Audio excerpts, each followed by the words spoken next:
본문은 시편 73편 후반부의 내용으로 어제의 본문과 동일하게 같은 맥락 가운데 하나님의 음성 들을 수 있어야 합니다. 한 번 더 소개를 하면 73편 전반부는 악인의 형통함에 대한 우리 성도의 태도를 다시 한번 분명히 말씀해 주시는 것입니다. 악인이 이 땅에서 형통하는 것을 부러워하지 말아야 합니다. 왜냐하면 그 악인이 형통하고 잘 살고 죽는 날까지 편안하게 사는 것 같지만 사실은 하나님께서 그 악인을 내어버려 두시는 것이기 때문에 악인의 형통함은 하나님의 심판의 일부분입니다. 그리고 성도된 자들의 고난이 많이 있습니다. 예수님 잘 믿으면 좀 이 땅에서도 복을 받고 잘 살아야 되는데 그렇지 않은 경우를 더 많이 볼 때가 있습니다.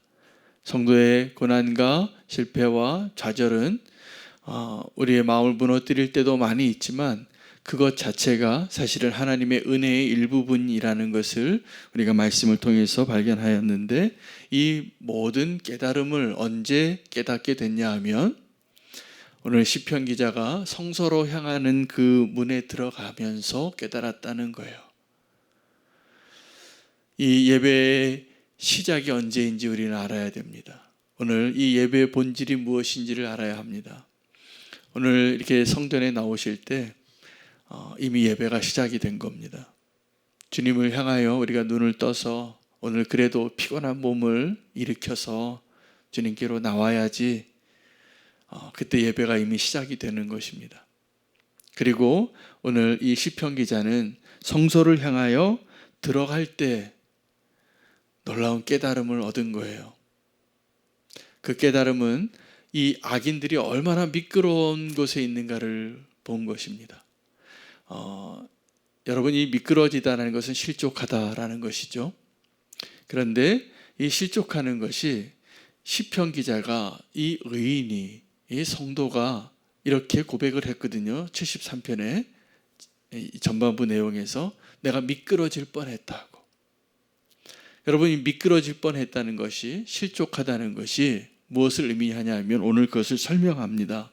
악인의 형통함을 보면서 내가 미끄러질 뻔했다라는 것은 내가 악인들과 똑같은 말을 하는 자가 될 뻔했다는 거예요. 15절에 보면 내가 만일 스스로 이르기를 내가 그들처럼 말하리라 하였더라면 나는 주의 아들들의 세대에 대하여 악행을 행하였으리이다. 여러분, 우리 주변에 악인이 많이 있고 나를 대적하는 자들이 아무리 많아도 우리가 그들처럼 되어지면 안 됩니다. 그들이 악한 말을 하면 나도 악한 말을 하고 싶어요. 그러나 그러면 안 됩니다. 그들이 수단과 방법을 가리지 않고 성공하는 것 같아요. 잘못된 방법으로 형통해지는 것을 봐요. 그러면 우리의 마음에 나도 좀 저러고 싶다. 나도 저런 방법을 써서라도 좀 잘 살고 싶다. 성공하고 싶다. 부자가 되고 싶다. 이런 마음이 들 때 오늘 말씀을 기억하셔야 합니다. 그것이 더 미끄러운 길이 되는 거예요. 악인의 형통함을 보면서 하나님을 멀리 떠나서 하나님이 안 보신다고, 하나님 잘못된 방식으로 잘 되기를 원하는 마음이 우리 안에 있다면 오늘 주님 앞에 다시 한번 주의 손을 붙잡을 수 있는 은혜가 있게 되기를 원합니다. 그것을 언제 깨달았냐면 성소에 들어갈 때 깨달았다는 거예요. 성소에 들어가는 것은 아직 예배가 시작이 된 게 아니죠. 들어가서 손도 씻고 제물을 준비하고 그 피를 흘려서 여러 가지 다양한 종류의 제사를 드려야만 했습니다. 그리고 제사장은 그 하나님 앞에 더 지성소로 나아가는 그 모든 것이 이루어질 때 이 제사가 이루어졌다라고 말하는 것이죠. 그런데 예배가 언제 시작이 되어지냐면 이 성소의 문을 들어갈 때 깨닫게 된 거예요. 이 시편 기자가 그때 깨달은 것이 무엇이냐면 원수가 얼마나 미끄러운 곳에 있는가를 깨닫고 나는 얼마나 안전한 곳에 있는가를 깨닫게 된 것입니다. 오늘 그 미끄러질 뻔한 것을 깨닫고 나니까 이제 모든 것이 반대로 보이는 고백을 합니다. 이 현실이 마치 꿈과 같은 거예요. 그래서 20절에 보면 이 원수가 아직도 형통하게 잘 살고 있는데 이 원수들이 사람이 잠에서 깨면 그 꿈의 일들을 다 잊어버리는 것처럼 아무것도 아니구나. 지금 원수가 떵떵거리고 살고 더 권세를 누리고 있는 것 같고 더 축복을 받은 것 같지만 그들이 정말 미끄러운 곳에 있구나. 그것이 보이는 거예요. 우리가 정말 어떻게 이 악한 세상에서 자기 자신을 지켜 거룩한 자의 삶을 살 수 있을까요? 오늘 이 시편 기자의 경험이 우리에게 필요합니다. 성소에 들어설 때 깨닫게 되어지는 것. 그래서 정말 미끄러운 자의 자리에 설 뻔했던 자기의 모습을 깨닫는 거예요. 그리고 진짜 이 악인들의 실체가 보이는 거예요. 여러분, 우리가 예배하게 될 때 누리는 은혜는 이 세상에서 아무리 고달프고 험하고 외롭고 좌절할 만한 일들을 경험할지라도 가장 안전한 곳에 우리가 서 있다는 것을 깨닫게 되는 것입니다. 그리고 다시 한번 그 하나님의 은혜로 내가 어떻게 살아야 하는 것을 결단하게 되어지는 것이죠. 여러분, 성소에 들어가면 우리가 두 가지를 깨닫게 되는 겁니다. 하나는 내가 얼마나 죄인인가를 깨닫는 거예요. 하나는 하나님의 은혜가 얼마나 많은가를 깨닫는 거예요. 오늘 그 고백을 합니다. 21절, 22절에 보면 성소에 들어가서 이 시편 기자가 이렇게 고백해요. 내 마음이 산란하며 내 양심이 찔렸나이다.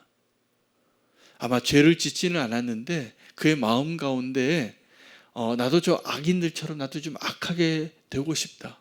복수를 좀 해주고 싶다. 아니면 나도 하나님을 좀 떠나고 싶다. 이런 마음이 들었을지도 모르겠습니다. 그런데 그가 찔린 거예요.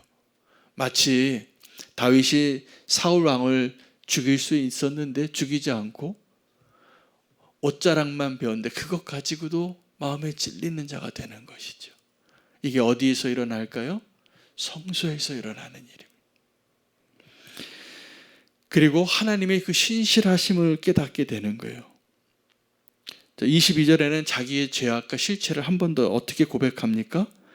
내가 이같이 우매 무지함으로 주 앞에서 짐승이오나. 내가 이렇게 짐승 같은 자라고, 내가 이렇게 버러지 같은 자라고, 내가 이렇게 악한 자라고 깨닫게 되는 것이에요. 그곳에서 우리는 하나님의 신실하심을 깨닫게 됩니다. 하나님의 은혜가 얼마나 많았는가를 깨닫게 되는 것입니다. 어디에서요? 성소의 자리에서, 예배의 자리에서. 그것이 우리의 진정한 위로가 되고 그것이 진정한 안전이 되는 것입니다. 27절, 28절에 보면 이 성소의 문을 들어서면서 주를 멀리하는 자가 얼마나 위태로운가 그것을 하나님이 보여주시는 거예요. 그들은 다 망한 자와 같아요. 이 세상에서 지금 형통하게 잘 사는 것 같지만 막 자랑하고 우리가 부러운 모습으로 있을지라도 그 사람들은 이미 다 망한 자와 같다는 것을 깨닫게 되어지는 것입니다. 왜요? 하나님으로부터 너무 멀리 떠나 있기 때문에요. 하나님께로, 주께로 가까이 나아가는 것이 복이라. 내가 주 여호와를 나의 피난처로 삼아 주의 모든 행적을 전파하리이다. 주님은 나의 피난처가 되어지시는 거예요. 언제요? 내가 주님께 더 가까이 나아갈 때. 여러분, 우리가 예배가 왜 중요하냐 하면 예배의 자리처럼 위태로운 것도 위험한 것도 없어요. 우리가 하나님 앞에 서는 것이니까. 그러나 우리가 주님 앞에, 주님 안에 거하는 것, 주님은 나의 피난처가 되어서 주님 안에 거할 때 우리는 가장 안전한 자가 됩니다. 오늘 이 주님 안에서 내가 피난처를 찾고 가장 안전한 자가 되어질 때 무엇이 가능하게 되냐 하면 그제서야 복음을 전하는 자가 되는 거예요. 하나님의 은혜를 전하는 자가 되는 거예요. 정말 주님 안에 거하는 자 되시기를 원합니다. 그리고 우리가 성소로 향하는 이 발걸음을 통하여 내 진짜 모습이 무엇인가를 깨닫고 또 악인의 진짜 모습이 무엇인가를 깨닫게 해주시는 은혜를 하나님이 주시는 것을 우리가 경험해야 합니다. 그래서 이 성소에서는 진짜 실체가 보이는 거예요. 이 세상의 눈에 보이는 것, 여러분 그거 다 진짜 아닙니다. 다 믿으시면 안 돼요. 사람들이 막 이렇게 행복한 것 같아도 사실은 행복하지 않은 사람이 훨씬 많아요. 이 페이스북이나 인스타그램이나 SNS에 다 행복한 모습을 그려서 제일 좋은 데 가서 제일 맛있는 거 먹고 제일 좋은 모습으로 있을 때 그 사진을 올려놓는 거예요. 그거 보면 어떤 마음이 듭니까? 야, 부럽다. 나도 좀 일 좀 그만하고 가서 좀 이렇게 쉬고 싶다. 멋지네. 그런데요, 사실은 그렇지 않아요. 그것을 한순간의 모습을 어떻게 딱 잘라서 보여주고 있기 때문에 사실은 그런 거 많이 올리는 분들이 사실은 더 공허한 분들이에요. 근데 사실 그런 거 올리지 않아도, 그런 모습이 내 세상에서 보이지 않아도 주님 안에서 내가 주님 때문에 행복하고 위로받고 주님으로 인하여 내가 더 충만하고 회복되고 은혜를 누리는 삶을 누리는 게 진짜예요. 그것을 오늘 이 시편 기자가 발견한 거예요.